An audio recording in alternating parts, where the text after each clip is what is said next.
Hello दोस्तों, आज हम बात करेंगे डिसयूरिया कौन कौन से केमिकल से होता है। डिसयूरिया का बेसिकली मतलब ये है कि पेशाब में जलन, दर्द का, इरिटेशन का एहसास होना, यूरिन करते समय प्रॉब्लम्स होना। ये कौन कौन से केमिकल्स के प्रयोग से हो सकता है, ये डिस्कस करने का पर्पज ये है कि ये सारे केमिकल्स का प्रयोग आप अवॉइड करें यदि आपको इस तरह का प्रॉब्लम है, क्योंकि ये प्रॉब्लम अगर केमिकल्स की वजह से हो रही है तो केमिकल्स का एक्सपोजर कम होने से प्रॉब्लम अपने आप चली जाएगी बिना ज़्यादा ट्रीटमेंट के। टॉपिक पे जाने से पहले जो लोग हमारे चैनल पर नए हैं उन्हें रिक्वेस्ट करूँगा कि चैनल को सब्सक्राइब करें, वीडियोस को लाइक करें, शेयर करें, फॉलो करें, कमेंट करें, पूरा देखें।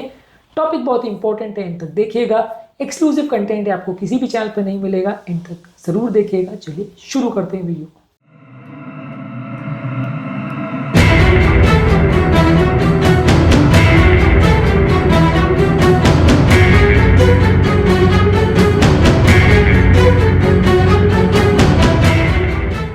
सबसे पहले कुछ पर्सनल केयर प्रोडक्ट जैसे हार्श या केमिकल वाले सोप्स का या डिटर्जेंट्स का अगर आप प्रयोग कर रहे हैं, फ्रेग्रेंसेस या परफ्यूम्स का अगर आप जेनेटल एरिया में छिड़काव कर रहे हैं, या कोई ऐसे डाई आपके कपड़ों में है या कोई डाई वहां पे आप लगा रहे हैं, इस तरह का कोई केमिकल्स का प्रयोग हो रहा है, तो ये आपके यूरेथ्रल रीजन को इरिटेट कर सकता है, जेनेटल एरिया को इरिटेट कर सकता है। ये केमिकल्स की वजह से जलन हो सकती है। जब कभी भी आप यूरिन पास करोगे आपको दर्द बढ़ जाएगा। इसके अलावा आप अगर स्पर्मिसाइडल जेल्स का प्रयोग कर रहे हो, कई बार प्रेगनेंसी ना हो इसके लिए फीमेल लोग स्पर्मिसाइडल जेल्स या स्पर्म को मारने वाले केमिकल्स का प्रयोग करते हैं। इनका प्रयोग से जलन हो सकती है क्योंकि स्ट्रॉन्ग केमिकल्स होते हैं, वहां पे सूजन हो सकती है। इसके अलावा कुछ फोम्स या कुछ लुब्रिकेटेड कॉन्डोम्स जो भी लोग सेक्सुअल इंटरकोर्स के दौरान यूज करते हैं, इससे भी केमिकल्स की वजह से इरिटेशन हो सकती है, जलन हो सकता है और प्रॉब्लम आ सकती है। इसके अलावा कुछ फेमिनल जेनाइटल हाइजीन प्रोडक्ट्स जैसे सेंटेड टैम्पॉन्स आते हैं जो कि मेंस्ट्रुअल साइकिल के दौरान लोग यूज करते हैं, ब्लड को ऑब्जॉर्ब करने के लिए फीमेल्स यूज करती हैं। इसके अलावा जेनेटल पैड्स आते हैं या डाउचेस या कुछ स्प्रेज या दूसरे केमिकल्स आते हैं, अगर फीमेल्स लोग इनको यूज करते हैं हाइजीन के लिए या मेंस्ट्रुएशन के दौरान, तो इससे भी आपको इन्फेक्शन या सूजन या इन्फ्लेमेशन हो सकता है जिससे आपको यूरिन करने के दौरान दर्द का एहसास हो। इसके अलावा यदि आप कोई ऐसे मेडिकेटेड क्रीम्स का प्रयोग कर रहे हैं या लोशंस का प्रयोग कर रहे हैं अपने जेनाइटल एरिया में या उसके आसपास, तो ये भी प्रॉब्लम कर सकता है। जहां तक पॉसिबल हो जितने स्प्रेज, केमिकल, क्रीम्स वगैरह का प्रयोग नहीं करिए।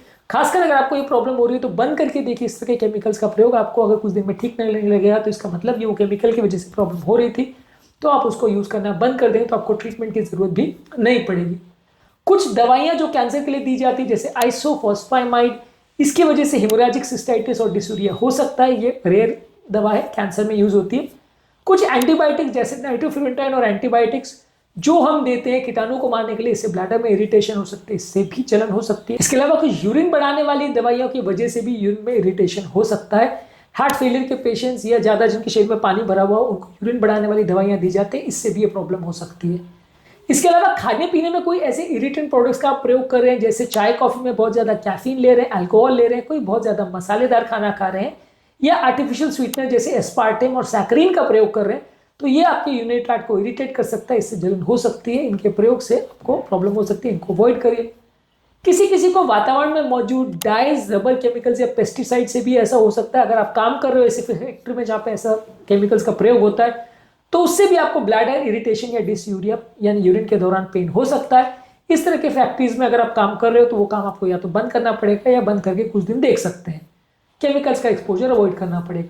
इसके अलावा पानी में अगर कुछ कंटामिनेंट हो, पानी में बहुत ज़्यादा क्लोरीन हो या कुछ डिसइंफेक्टेंट वगैरह डाले गए हो, तो वो जब ब्लैडर में इकट्ठे होते हैं तो उसकी वजह से भी दिक्कत हो सकती है। स्विमिंग पूल वगैरह में आप जाते हो जिसमें इस तरह के पानी का प्रयोग होता है, बहुत ज़्यादा क्लोरीन होता है, या हॉट टब्स में भी, तो भी आपको प्रॉब्लम कर सकता है। तो इस तरह के केमिकल से किसी लोग को ज़्यादा एलर्जी या इरिटेशन हो सकती है। मेडिकल प्रोसीजर्स के दौरान यूज़ किया जाने वाला कॉन्ट्रास्ट डाई जो कि सीटी स्कैन, एंजियोग्राफी, सिस्टोग्राम्स के दौरान यूज़ होती है, ये भी आपके ब्लैडर को इरिटेट कर सकती है, इससे भी प्रॉब्लम हो सकती है।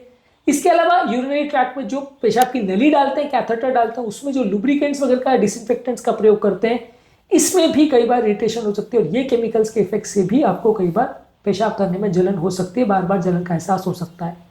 इसके अलावा कुछ क्लीनिंग प्रोडक्ट्स जैसे क्लीनिंग एजेंट्स जिससे आपके जेनेटल एरिया सरफेस में आ रहा है, जैसे मान लीजिए वो कपड़ा आप पहन रहे हो उसमें अगर कोई केमिकल है वो आपके जेनेटल एरिया में आ गया, मान लीजिए कोई अंडरवेयर आपने पहना उसमें ऐसा था केमिकल, तो आपको प्रॉब्लम आ सकती है। इसके अलावा जो कॉन्ट्रासेप्टिव डिवाइसेस लोग यूज करते हैं जिसमें स्पर्मिसाइडल कोटिंग रहती है, इनकी वजह से भी, केमिकल्स की वजह से लोग को इरिटेशन का प्रॉब्लम हो सकता है। तो ये वो प्रोडक्ट्स हैं जिनकी वजह से लोगों को डिसयूरिया यानी पेशाब में जलन का प्रॉब्लम हो सकता है। आपको कोशिश ये करनी है कि जेनेटिकल एरिया में या तो कोई केमिकल्स का प्रयोग करें नहीं, या अगर केमिकल्स का प्रयोग कर भी रहे तो नॉन सेंटेड, बिल्कुल हाइपो एलर्जेनिक ऐसे प्रोडक्ट्स का प्रयोग करें जो कंपेरेटिवली थोड़ा जलन कम करें। फॉर एग्जांपल जैसे नॉन ग्लिसरॉल वाले साबुन आते हैं ना, जिसमें बिल्कुल केमिकल्स नहीं होते, उस तरह के साबुन वगैरह का प्रयोग करके देख सकते हैं, इससे आपको थोड़ा फायदा हो सकता है।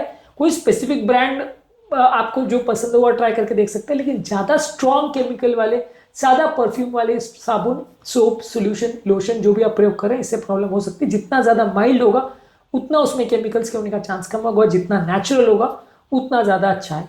इसके अलावा आपके जेनाइटल एरियाज को प्रॉपरली क्लीन करें ताकि वहाँ पे कोई इन्फेक्शन करने वाली चीज़ें वह रह ना जाए, कोई केमिकल्स या कोई कीटाणु पनप सके ऐसी जगह ना रह जाए।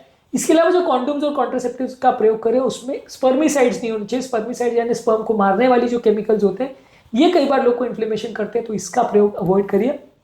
इसके अलावा खाद्य पदार्थों में और पेय पदार्थों में जो चीज़ें आपको डिसयूरिया करती है उनको अवॉइड करिए।